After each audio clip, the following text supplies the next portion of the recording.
Hello guys, स्वागत है आपका आपके अपने चैनल स्टडी नोट्स पीजे पर। गाइस, इस वीडियो के माध्यम से हम प्रसिद्ध कहानीकार याद करने वाले हैं एनिमेशन के माध्यम से।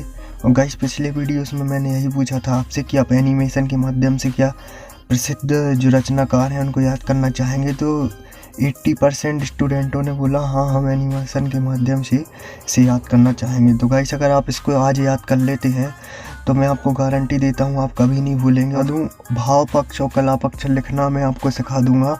आपको बस एक भाव पक्ष बना लेना है, एक कला पक्ष बना लेना है, कुछ शब्दों का उपयोग करके आपको उसको बना लेना है। फिर उसके बाद आप हर एक भाव पक्ष कला पक्ष में उसी को अप्लाई करते जाइएगा तो आपसे बन जाएगा। गाइस, इसमें हमने कुछ ट्रिक्स बनाई हैं। अगर आपको ट्रिक्स के माध्यम से और एनिमेशन के माध्यम से याद होता है तो नेक्स्ट पार्ट भी आपको जल्दी देखने के लिए मिलेगा। बस आपको ज़्यादा से ज़्यादा स्टूडेंटों तक इसे पहुंचा देना है। तो पहला हमारा था शिव प्रसाद सितारे हिंद। तो इनकी रचना है राजा भोज का सपना। तो अब गाइस, इसको हमने रिलेट कैसे किया कि ये आपको राजा भोज के जैसे दिख रहे होंगे। तो राजा भोज का इनका सपना था, तो इन्होंने राजा भोज की एक रचना तैयार कर दी, कहानी बना दी। तो कहानी क्या बनाई इनने कि राजा भोज का सपना। आप देख सकते हैं राजा भोज के जैसे दिख रहे होंगे। फिर इसके बाद नेक्स्ट था आपका किशोरी लाल गोस्वामी। तो इनकी रचना क्या है, इंदुमती। किशोरी लाल गोस्वामी, तो किशोरी लाल इंदुमती से मिले। इसकी ट्रिक क्या होगी गाइस, किशोरी लाल इंदुमती से मिले।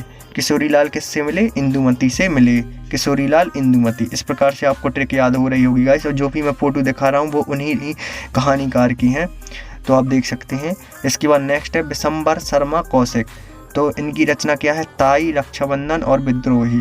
तो गाइस, इसको हमने कैसे रिलेट किया है, इसको हमने रिलेट किया है कि कौशिक की ताई ने कौशिक से कहा कल रक्षाबंधन है, जाकर राखी बनवा लो। कौशिक ने विद्रोह कर दिया। कौशिक ने क्या कर दिया, विद्रोह। कौशिक की ताई ने जब उससे कहा कि कल रक्षाबंधन है, आप जाके राखी बंधवा लो, तो उन्होंने विद्रोह कर दिया। तो इस प्रकार से इनकी रचनाएं क्या हो गई, तीन, कि कौशिक की ताई ने कौशिक से क्या कहा कि कल रक्षाबंधन है।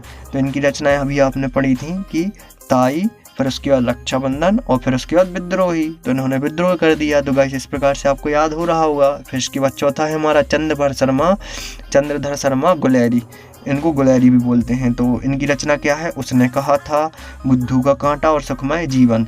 तो चंद्रधर गुलेरी रहेगा इस। तो इनकी रचना को हम कैसे रिलेट करने के ट्रिक के माध्यम से, गुलेरी जी ने गुलेरी जी से उसने कहा कि आपको अगर सुखमय जीवन जीना है तो बुद्धू व्यक्तियों को आपको परास्त करना होगा और परास्त करके कांटे वाले रास्ते पे चलना होगा।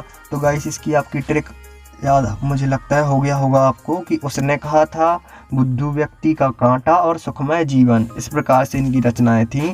फिर इसके बाद नेक्स्ट है प्रेमचंद। तो प्रेमचंद की रचना क्या है, पंच परमेश्वर, बूढ़ी काकी, शतरंज के खिलाड़ी और पूस की रात। तो गाइस, इसको हम कैसे रिलेट करेंगे देखते हैं। प्रेमचंद आप देख सकते हैं, ये प्रेमचंद हैं।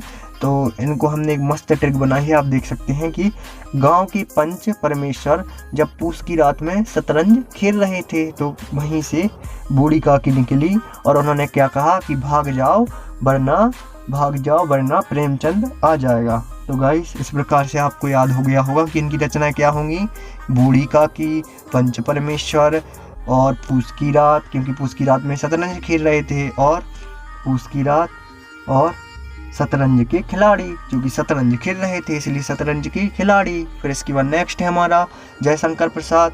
तो जयशंकर प्रसाद की क्या है गाइस, आकाशीय द्वीप, पुरस्कार, ममता और आंधी। तो इसको हमने कैसे रिलेट किया है, आप देख सकते हैं जयशंकर प्रसाद हैं। तो गाइस, इनकी ट्रिक क्या होगी, जब जयशंकर प्रसाद को आकाशीय पुरस्कार दिया गया तब उनकी माँ ममता की आंधी में डूब गई। तो जब उनको आकाशीय पुरस्कार दिया गया तो उनकी माँ ममता की आंधी में डूब गई।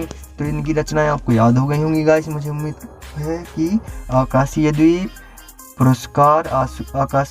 पुरस्कार, ममता की आंधी। इस प्रकार से हमने इसको रिलेट किया है। फिर इसके बाद नेक्स्ट है हमारा यशपाल। तो यशपाल का क्या होगा, पर्दा, मकरील और फूलों का कुर्ता।